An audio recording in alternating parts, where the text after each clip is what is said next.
Welcome to BJ TV. ముందుగా headlines చూద్దాం. AP cabinet కీలక నిర్ణయాలకు ఆమోదం. అమరావతిలో సంస్థలకు భూముల కేటాయింపుకు గ్రీన్ సిగ్నల్. హెడ్ కానిస్టేబుల్ పోస్టుల అప్గ్రేడ్ కు కేబినెట్ ఆమోదం. పోలవరం పనులకు అదనపు నిధులు కేటాయింపు.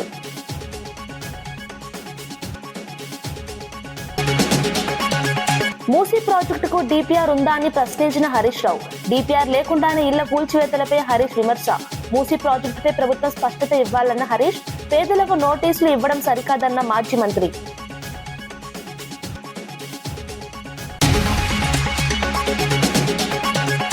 శనగ కొనుగోలులో భారీ కుంభకోణం జరిగిందన్న ఆరోపణ. రైతులను దోచుకుంటున్నారని ఎమ్మెల్యేపై వైఎస్ఆర్సీపీ శివప్రసాద్ రెడ్డి ఆరోపణ. మార్కెట్ యార్డులో లంచం లేక కొనుగోలు లేవన్న విమర్శ. శనగ కొనుగోలు అవినీతిపై మార్కెట్ యార్డు ముట్టడికి హెచ్చరిక. హోంశాఖ అధికారులతో సమీక్ష నిర్వహించిన డిప్యూటీ సీఎం భట్టి. భద్రతా వ్యవస్థపై ఉన్నతాధికారులతో చర్చించిన భట్టి. ప్రీ బడ్జెట్ సమావేశంలో హోంశాఖ పనితీరుపై సమీక్ష. రాష్ట్ర భద్రతా వ్యవస్థ బలోపేతంపై భట్టి దృష్టి. నిరుద్యోగ సమస్యపై కాంగ్రెస్ ప్రభుత్వంపై విమర్శలు. ఉద్యోగాల పేరుతో యువతను మోసం చేస్తున్నారన్న రాకేష్. నిరుద్యోగుల సమస్యలను పట్టించుకోవడం లేదన్న బీఆర్ఎస్ నేత. యువత భవిష్యత్తుతో రాజకీయాలు చేయొద్దన్న హెచ్చరిక. డాక్టర్ బిఆర్ అంబేద్కర్ రాష్ట్ర సచివాలయంలో ఫ్రీ బడ్జెట్ సమావేశాల భాగంగా హోంశాఖపై సమీక్షా సమావేశం నిర్వహించారు డిప్యూటీ సీఎం భట్టి విక్రమార్క మల్లు. రాష్ట్ర భద్రతా వ్యవస్థ, పోలీస్ శాఖ పనితీరుపై ఉన్నతాధికారులతో చర్చించారు. ఈ సమావేశంలో హోంశాఖ కార్యదర్శి సివి ఆనంద్, ఏడీజీ శిఖా గోయల్, జైళ్ల శాఖ డీజీ సౌమ్య మిశ్రా పాల్గొన్నారు. Hyderabad CP Sajjanar, Cyberabad CP Ramesh, Malkajgiri CP Avinash Mahanti, future city CP Sudheer Babu, intelligence chief Vijay Kumar, narcotic chief Sandeep Shandilya కూడా హాజరయ్యారు. భద్రతా వ్యవస్థను మరింత బలోపేతం చేయడంపై చర్చించారు.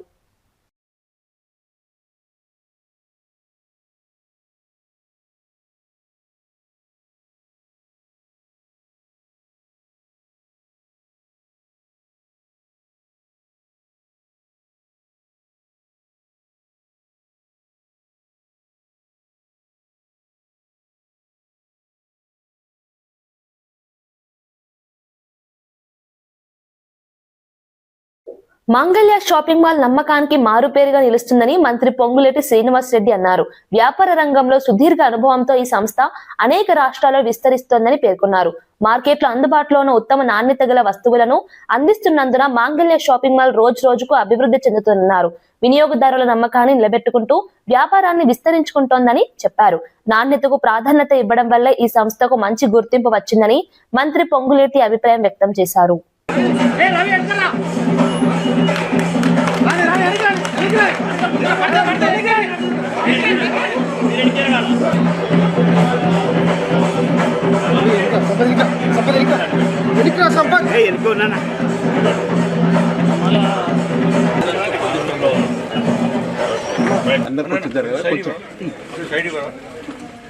అన్న కొంచెం ముందు పోకూడదు. మన తెలంగాణ రాష్ట్రం,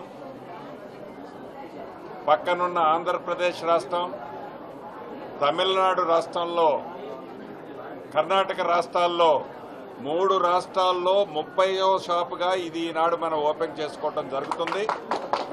రాబోయే కొద్ది రోజుల్లో తమిళనాడులో కూడా ఓపెన్ చేయబోతున్నారు. అంటే ఇంత సుదీర్ఘంగా వ్యాపారంలో ఈ క్లాత్స్ బిజినెస్ లో అనుభవం ఉన్న వీరు సరసమైన ధరలకి బెస్ట్ క్వాలిటీతో నమ్మకానికి మారుపేరుగా డబ్బులకే ప్రాధాన్యత ఇవ్వటం కాకుండా నమ్మకానికి ప్రాధాన్యత ఇస్తూ ది బెస్ట్ రేట్స్ కి మార్కెట్లో అవైలబిలిటీలో ఉన్న ది బెస్ట్ క్వాలిటీ మెటీరియల్ని ఇస్తున్నారు. కాబట్టే ఇది దినదిన అభివృద్ధి జరగడానికి దీంట్లో ఉన్న రహస్యం. ఆంధ్రప్రదేశ్ కేబినెట్ సమావేశం ముగిసి పలు కీలక నిర్ణయాలకు ఆమోదం తెలిపింది. మెకానికల్, ఎలక్ట్రికల్, ప్లంబింగ్ పనుల కోసం 2316 కోట్లకు అనుమతి ఇచ్చారు. 119 కోట్ల వ్యయంతో తెలుగు కల్చరల్ సెంటర్ నిర్మాణానికి కూడా కేబినెట్ ఆమోదం తెలిపింది. అమరావతిలో వివిధ సంస్థలకు భూముల కేటాయింపుపై మంత్రివర్గ ఉపసంఘం చేసిన ప్రతిపాదనలను కూడా ఆమోదించారు. అదేవిధంగా 300 మంది హెడ్ కానిస్టేబుల్ పోస్టులను రిజర్వ్ సబ్ ఇన్స్పెక్టర్ పోస్టులుగా అప్గ్రేడ్ చేయడానికి నిర్ణయం తీసుకున్నారు. పోలవరం ప్రాజెక్టు హెడ్ వర్క్స్ లో అదనపు గ్రానైట్ కొనుగోలు, లైనింగ్ పనులకు 23.47 కోట్ల నిధులు కేటాయించారు.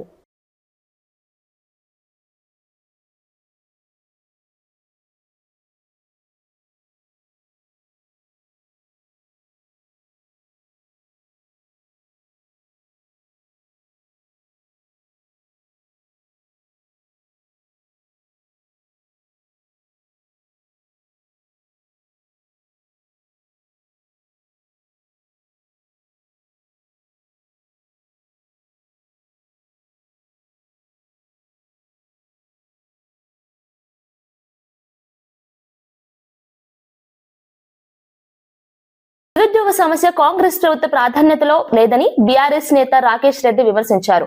ఉద్యోగాలు ఇస్తున్నామని చెప్పి కేవలం తమ మీడియాకు లీకులు ఇస్తూ నిరుద్యోగులను మోసం చేస్తున్నారని ఆరోపించారు. యువతకు ఉపాధి అవకాశాలు కల్పించడంలో ప్రభుత్వం విఫలమైందన్నారు. నిరుద్యోగుల సమస్యలను పరిష్కరించాల్సిన బాధ్యత ప్రభుత్వానిదేనని చెప్పారు. ఉద్యోగాల పేరుతో నాటకాలు ఆడటం సరికాదని విమర్శించారు. యువత భవిష్యత్తుతో రాజకీయాలు చేయవద్దని ప్రభుత్వాన్ని రాకేష్ రెడ్డి హెచ్చరించారు. త్వరలో 17,000 కానిస్టేబుల్ పోస్టుల భర్తీ, పోలీస్ శాఖలో 14,000 ఉద్యోగాలు త్వరలో భర్తీ, కొత్త సంవత్సరంలో పోలీసు కొలువులు 14,000 కానిస్టేబుల్ పోలీసుల భర్తీకి రంగం సిద్ధం, 14,000 పోలీస్ కానిస్టేబుల్ ఖాళీలు భర్తీ చేసేందుకు పోలీస్ శాఖ కసరత్తు, గ్రూప్స్ ఉపాధ్యాయ పోలీసు విద్యుత్ గురుకుల వైద్య నియామకాల ప్రక్రియ, మొదలు కానున్న కొలువుల జాతర, వచ్చే నెల 40,000 ఉద్యోగాలకు నోటిఫికేషన్, తెలంగాణ యువతకు 12,000 కొత్త ఉద్యోగాలు, టీజీపీఎస్సీ పోలీస్ శాఖ కాంగ్రెస్ పార్టీ అభ్యర్థం ముద్ర ఉన్నటువంటి పోస్టర్, 12,452 పోలీసు ఉద్యోగాల భర్తీకి కసరత్తు, ఇక ఉద్యోగ ప్రకటనలకు కసరత్తు, పోలీస్ శాఖలో 12,000 ఉద్యోగ పోస్టులు ఖాళీలు భర్తీ. ఇట్లా ఇది చెప్పుకుంటా పోతే ఈ ప్రెస్ మీట్ మొత్తం ఇవే చూపించాల్సి వస్తుంది, అన్నీ ఉన్నాయి. అంతెందుకు, ఇప్పుడు జస్ట్ నేను ఈ ప్రెస్ మీట్కు వచ్చే ముందు వేటు న్యూస్లో నోటిఫికేషన్ వచ్చింది. ఏమని? 17,992 పోస్టుల పోలీసు ఉద్యోగాలకు త్వరలో నోటిఫికేషన్. జస్ట్ ఇప్పుడు ఒక హాఫ్ అన్ అవర్ కూడా కాలే. అసలు ఇన్ని నాటకాలు ఎందుకు? నువ్వు రియలిస్టిక్గా మీరు ఏం చేస్తారో చెప్పొచ్చు కదా. వాళ్ళు లీకులు ఇస్తారు, వీళ్ళు రాస్తారు. పాపం నిరుద్యోగ యువత వాళ్ళ తల్లిదండ్రులు కూలీ నాలీ చేసి డబ్బులు పంపిస్తే ఉన్న ఊరిని వదిలి ఇక్కడికి వచ్చి గాలి వెలుతురు లేనటువంటి ఇరుకైనటువంటి గదుల్లో ఉంటూ ఒక పూట తిండి తింటూ ఒక పూట పస్తులుంటూ స్విగ్గీ ర్యాపిడోలు నడుపుకుంటూ కాలం వెళ్ళదీస్తూ ఇంటికి పోలేక తల్లిదండ్రులను ఫేస్ చేయలేక ఇక్కడ ఉండలేక నానా ఇబ్బందులు పడుతున్నారు. వాళ్ళ వయస్సు పెరిగిపోతున్నది, జేబులు ఖాళీ అవుతున్నాయి, అప్పులు పెరిగిపోతున్నాయి, బట్టతలలు వస్తున్నాయి, పొట్టలు పెరిగిపోతున్నాయి, పెళ్ళిళ్ళు కావడం లేదు, ఆత్మహత్యలు చేసుకుంటున్నారు. ఈరోజు కూడా ఒక నిరుద్యోగ యువకుడు ఆత్మహత్య చేసుకున్నాడు. పరిస్థితి ఇంత దారుణంగా ఉంటే వాళ్ళు లీకులు ఇస్తారు, వీళ్ళు రాస్తారు, లేనిపోని ఆశలు కల్పిస్తారు. ఒక తీవ్రమైనటువంటి మనోవేదనకు ఈ నిరుద్యోగులను గురి చేస్తున్నారు. ఇది ఎంతవరకు సబబు అని చెప్పి ఈ సందర్భంగా మేము ప్రశ్నిస్తా ఉన్నాం. ప్రొద్దుటూరు ఎమ్మెల్యే వరదరాజుల రెడ్డిపై వైఎస్ఆర్సీపీ నేత రాచమల్లు శివప్రసాద్ రెడ్డి తీవ్ర ఆరోపణలు చేశారు. తండ్రి కొడుకులు కలిసి శనగ రైతులను దోచుకుంటున్నారని విమర్శించారు. మార్కెట్ యార్డులో కింటాకు 200 రూపాయలు లంచం ఇస్తేనే కొనుగోలు జరుగుతున్నాయని ఆరోపించారు. 100 కిలోల శనగల బస్తాపై రైతులకు 560 రూపాయల వరకు నష్టం వస్తుందన్నారు. ఇప్పటి వరకు శనగల కొనుగోలులో 13 కోట్లకు పైగా కుంభకోణం జరిగిందని తెలిపారు. ఈ అవినీతిని అరికట్టకపోతే మార్కెట్ యార్డును ముట్టడిస్తామని హెచ్చరించారు. స్వయాన తెలుగుదేశం పార్టీకి సంబంధించిన మాజీ ఇన్ఛార్జి కూడా దీని మీద ఆధారాలు సహా మాట్లాడినారు. వాళ్ళ పార్టీకి సంబంధించిన వాళ్ళే చాలా పత్రికలు కూడా రాస్తున్నాయి. రాజుపాలెం మండలం, ప్రొద్దుటూరు మండలానికి సంబంధించిన చాలా మంది రైతులు కూడా బాహాటంగా ఈ అవినీతి భాగోతాన్ని, వారికి జరుగుతున్న అన్యాయాన్ని పదే పదే వారి గ్రామాల్లో చర్చించుకుంటున్నారు, చెప్తున్నారు. మా పార్టీకి సంబంధించిన 2 మండలాలకు సంబంధించిన నాయకులు రైతులే కదా. మా పార్టీకి సంబంధించిన నాయకులు కూడా రైతులే. బలరాం రెడ్డి ఉన్నాడు, రైతే. పగిడాల గ్రామానికి సంబంధించిన కురపాడు కొండారెడ్డి చౌటపల్లె మార్తల ఓబులరెడ్డి, ఇక్కడ కూర్చున్న వాళ్ళంతా రైతులే ఉన్నారు. ఆయన రైతే, ఆయన టంగుటూరు వెంకట సుబ్బారెడ్డి, వీళ్ళంతా రైతులు. ముందు రైతులు, తర్వాత మా పార్టీకి సంబంధించిన నాయకులు. వారు చేసేది వ్యవసాయం, వారు పండించేది ఈ సీజన్లో రాజుపాలెం మండలంలో శనగే పండిస్తారు. ఒక్క రాజుపాలెం మండలంలోనే 14,000 నుంచి 15,000 ఎకరాలు శనగను సాగు చేసినారు. ప్రొద్దుటూరు మండలానికి 5,000 ఎకరాలు సాగు చేసినారు. అంటే దాదాపుగా ఈ నియోజకవర్గంలో 20,000 ఎకరాలు శనగను పండించినారు. వీళ్ళందరూ మాకు పదే పదే చెప్తా ఉన్నారు. నాకు మనం స్పందించాల్సిన అవసరం ఉంది, గట్టిగా దీని మీద పోరాటం చేయాల్సిన బాధ్యత ఉందన్నా. రైతులకు అన్యాయం జరుగుతూ ఉంది. తెలుగుదేశం పార్టీ నాయకులు దోపిడీ ఎక్కువైపోయింది. ఈ దోపిడీకి అంత కారణం వరదరాజరెడ్డి గారి కుమారుడు కొండారెడ్డి. వరదరాజరెడ్డి గారి మాటలు ఎట్లుంటాయంటే నీతి మాటలు, నీటి మూటలు. ఆయన మాటలు చూస్తామా, నీతికి సంబంధించిన మాటలు. అవి నీటి మూటలే, మునిగిపోతున్నాయి. కారణం పుత్రోత్సాహం, పుత్రుని పట్ల అమితమైన ప్రేమ చేత పుత్రుడు చేస్తా అంటే అవినీతి, లంచగొండి, ఇవన్నీ కూడా కళ్ళు మూసుకొని ధృతరాష్ట్రుని మాదిరి ప్రవర్తిస్తూ ఉన్నాడు. ఈ 10 కోట్ల రూపాయల స్కామ్ జరుగుతూ ఉండేది కూడా కొండారెడ్డి గారి కనుసన్నల్లోనే కొండారెడ్డి గారికి లెక్క చేస్తూ ఉంది. ఏ విధంగా జరుగుతుంది, ఎట్లా జరుగుతుంది అనే విషయాన్ని కూడా స్పష్టంగా చెప్తాను నేను రైతులకు. అధికారులకు హెచ్చరిక చేస్తూ ఉన్నా, జిల్లాకు సంబంధించిన అధికారులకు కూడా హెచ్చరిక చేస్తూ ఉన్నా. నేటి నుంచి మీరు జాగ్రత్త వహించకపోతే, మార్కెట్ యార్డ్లో రైతులకు జరుగుతున్న అన్యాయాన్ని అరికట్టకపోతే మార్కెట్ యార్డ్లోకి రేపటి నుంచి మేము రావాల్సి వస్తుంది. వైఎస్ఆర్ కాంగ్రెస్ పార్టీ పెద్దగా అక్కడికి వస్తుంది, ఉద్యమిస్తుంది. మళ్ళీ మీరు పోలీసులు పంపించి మమ్మల్ని అక్కడి నుంచి బయటికి పంపించే ప్రయత్నం చేస్తే ఇక్కడ బెదిరే వాళ్ళు, అదిరే వాళ్ళు ఎవ్వరూ లేరు. మేము బాగా చెప్తున్నాం. ప్రజలకు అన్యాయం జరిగితేనే గట్టిగా స్పందిస్తుంది వైఎస్ఆర్ కాంగ్రెస్ పార్టీ ప్రొద్దుటూరు నియోజకవర్గం రాష్ట్ర వ్యాప్తంగా. ఇక్కడ మొదలు పెట్టుకుంటే ఎక్కడైనా సరే మా వాళ్ళు. మరీ రైతులకు అన్యాయం జరిగితే ఎందాక కాదు, ఆ పదం సరిపోదు. రైతుల కోసం మేము చేసే పోరాటం అయితే శాశ్వతంగా మమ్మల్ని సంవత్సరాల తరబడి జైల్లో పెట్టినా కూడా రైతుల కోసం అయితే నిలబడతాం. పోలీసు వాళ్ళు వచ్చి మీరు ఉండకూడదు, బయటికి పోవాలంటే పోం. అవినీతి జరిగిన చోట ప్రశ్నించడానికి వస్తుంది వైఎస్ఆర్ కాంగ్రెస్ పార్టీ. చేతనైతే అవినీతి. మూసీ ప్రాజెక్టుపై ప్రభుత్వం స్పష్టత ఇవ్వాలని మాజీ మంత్రి హరీష్ రావు డిమాండ్ చేశారు. ప్రాజెక్టుకు డిపిఆర్ ఉంటే ప్రజల ముందు పెట్టాలని అన్నారు. డిపిఆర్ లేకుంటే పేద మధ్యతరగతి ప్రజల ఇళ్లను ఎందుకు కూల్చుతున్నారని ప్రశ్నించారు. బాపుఘాట్ నుంచి హిమాయత్ సాగర్ వరకు డిపిఆర్ సిద్ధం కావడానికి 18 నెలలు పడుతుందని అసెంబ్లీలో సీఎం చెప్పారని గుర్తు చేశారు. డిపిఆర్ లేకుండానే పేదలకు నోటీసులు ఇవ్వడం సరైంది కాదన్నారు. 10,000 ఇళ్ల కూల్చివేతకు గెజెట్ నోటిఫికేషన్ ఎలా ఇచ్చారని ప్రభుత్వాన్ని ప్రశ్నించారు. ఏది సరిగా ఉండదు, నీది అన్ని అబద్దాలు. గోబల్స్. రేవంత్ రెడ్డి కాదు, గోబల్స్ రెడ్డి నువ్వు. నేను ఆధారాలతో సహా చెప్తా, ఉత్తమాటలతో. ఎన్నడన్నా దేవుని మీద ఒట్టు పెట్టి కూడా మాట తప్పినవు నువ్వు. మొన్న మిర్యాలగూడలో మున్సిపల్ ఎన్నికల్లో పోగానే మున్సిపల్ ఎన్నికల తెల్లారే రైతు బంధు పైసలు వేస్తా అని కూడా మాట తప్పినవు. నువ్వు మనిషిగా ఒక మాట మీద ఉండేటువంటి ఇది నీకు జీవితంలో లేదు, రాదు. నీకేదో వెనకటి శాపం ఉన్నట్టుంది. నిజాలు మాట్లాడాడు రేవంత్ రెడ్డి అనే ఒక శాపం మీద ఉన్నట్టుంది. అబద్దాలు తప్ప నువ్వు ఎన్నడూ జీవితంలో నిజాలు మాట్లాడవు నువ్వు. ఖమ్మం జిల్లా తిరుమలాయపాలెం మండలంలో పలు అభివృద్ధి పనులకు మంత్రి పొంగులేటి శ్రీనివాసరెడ్డి శంకుస్థాపన చేశారు. ఈ సందర్భంగా రాకాసి తండాలో వరదల కారణంగా ఇల్లు కోల్పోయిన కుటుంబాలకు ఇంటి స్థలాల పట్టాలను పంపిణీ చేశారు. అనంతరం దమ్మాయిగూడెంలో నిర్వహించిన ప్రజాపాలన ప్రగతి ప్రణాళిక కార్యక్రమంలో పాల్గొన్నారు. స్థానిక ప్రజలతో మాట్లాడి అభివృద్ధి కార్యక్రమాల పురోగతిని సమీక్షించారు. గ్రామాల్లో మౌలిక సదుపాయాలను మెరుగుపరచడం ప్రభుత్వ లక్ష్యమని మంత్రి తెలిపారు. ప్రజల సమస్యలను ప్రత్యక్షంగా తెలుసుకుని పరిష్కరించే దిశగా చర్యలు తీసుకుంటామని. 1,92 లక్షల రూపాయలు మీ దీవెనలతో వచ్చిన ఈ ప్రభుత్వంలో చేసుకున్నాం. ఒక్క బీరోలే కాదు, ఒక్క పాలేరు నియోజకవర్గమే కాదు, తెలంగాణ రాష్ట్రంలో ప్రతి ప్రాంతాన్ని అభివృద్ధి చేసే దాంట్లో ఎక్కడా తగ్గకుండా, ఏ కార్యక్రమాన్ని తగ్గకుండా నిరుద్యోగ యువతకి కూడా రాష్ట్రం ఏర్పడిన తర్వాత ఎప్పుడూ చేయని విధంగా సుమారు 72,000 ఉద్యోగాలు మన ప్రభుత్వం వచ్చిన తర్వాత ఇచ్చుకోవడం జరిగింది.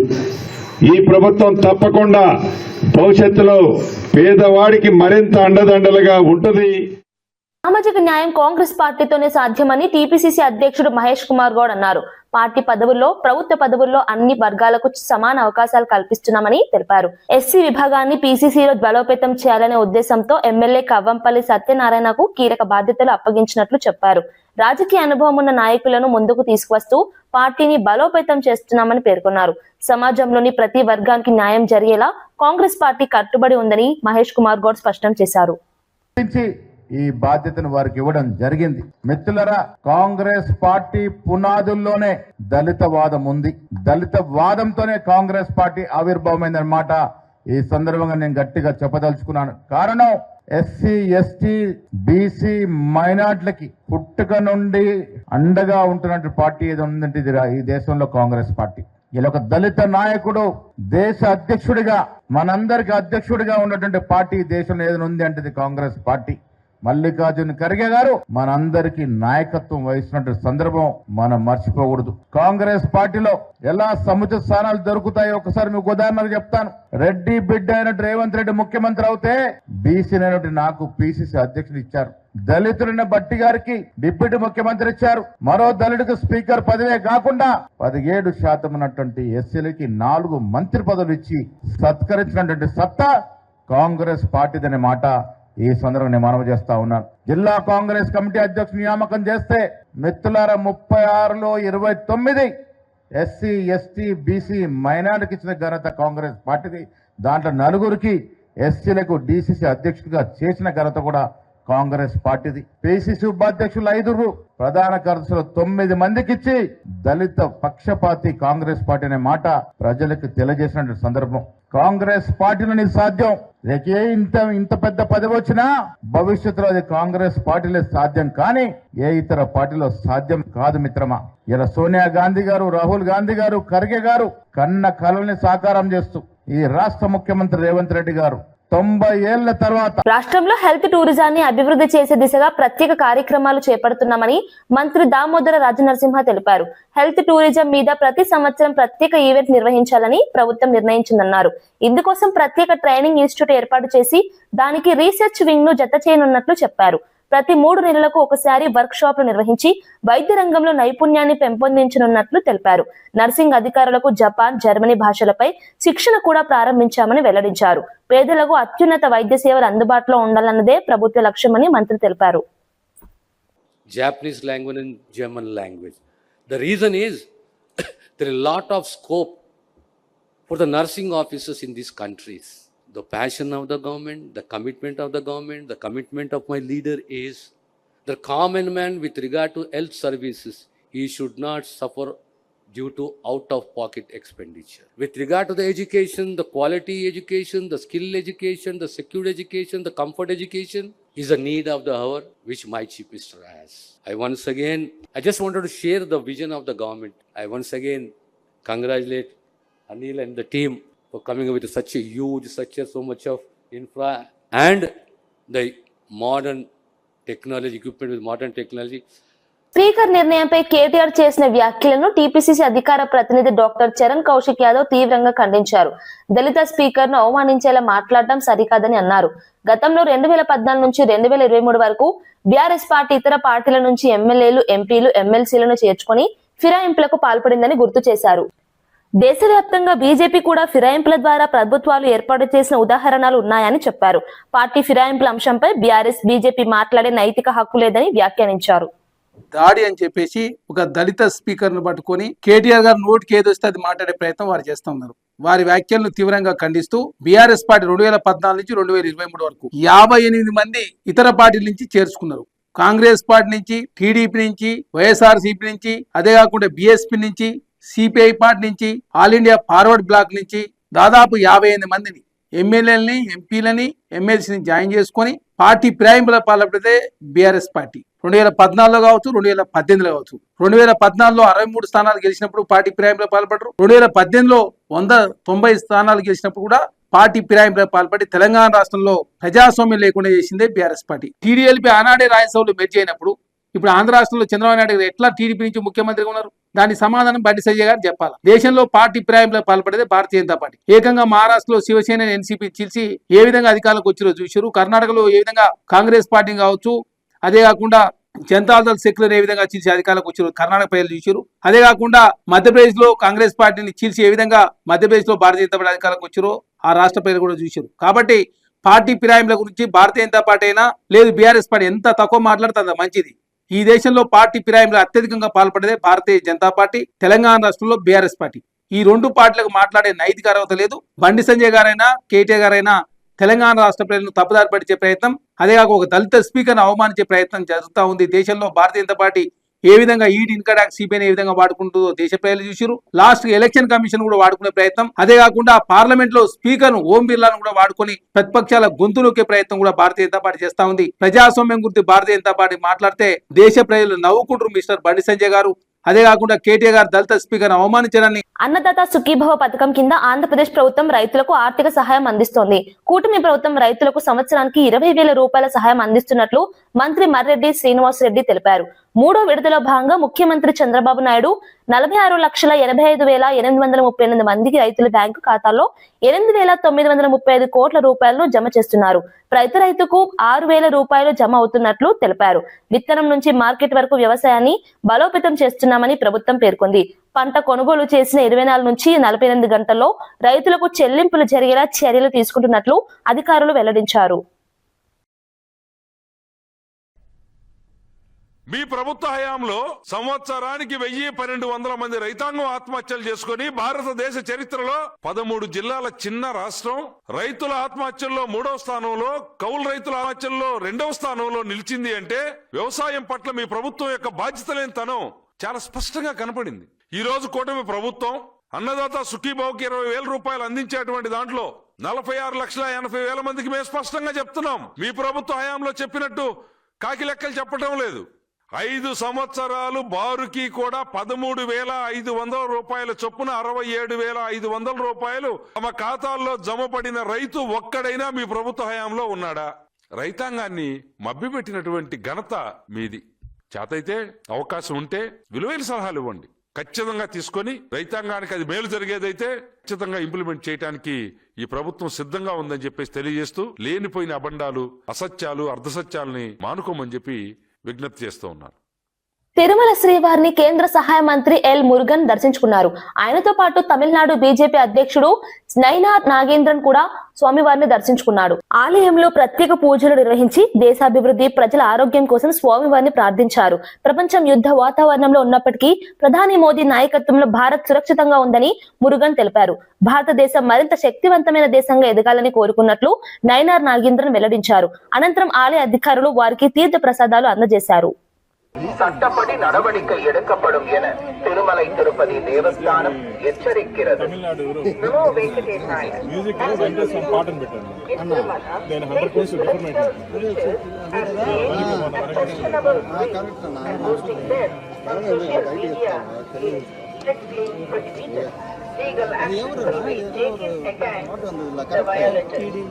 ఓం నమో వెంకటేశాయ. भक्तों को सूचना तिरुमला क्षेत्र में राजनीतिक भाषण देना और आपत्ति जगत रील बनाकर सोशल मीडिया पर पोस्ट करना वर्जित करने वालों के कार्रवाई की जाएगी.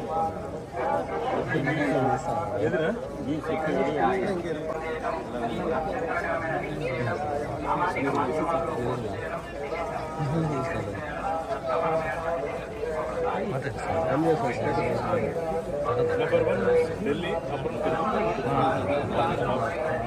చెప్తాను.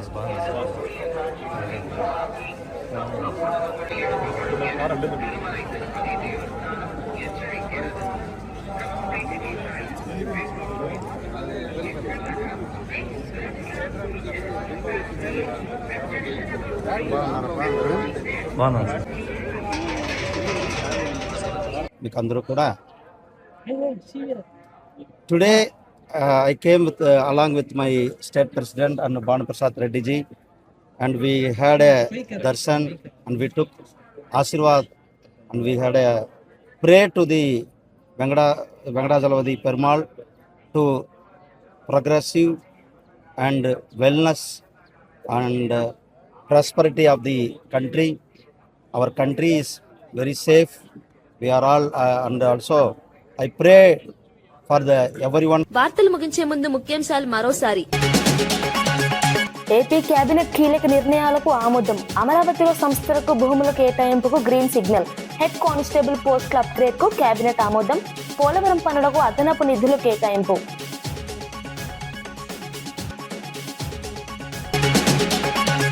మూసీ ప్రాజెక్టుకు డిపిఆర్ ఉందా అని ప్రశ్నించిన హరీష్ రావు. డిపిఆర్ లేకుండానే ఇళ్ల కూల్చివేతలపై హరీష్ విమర్శ. మూసీ ప్రాజెక్టుపై ప్రభుత్వం స్పష్టత ఇవ్వాలన్న హరీష్, పేదలకు నోటీసులు ఇవ్వడం సరికాదన్న మాజీ మంత్రి.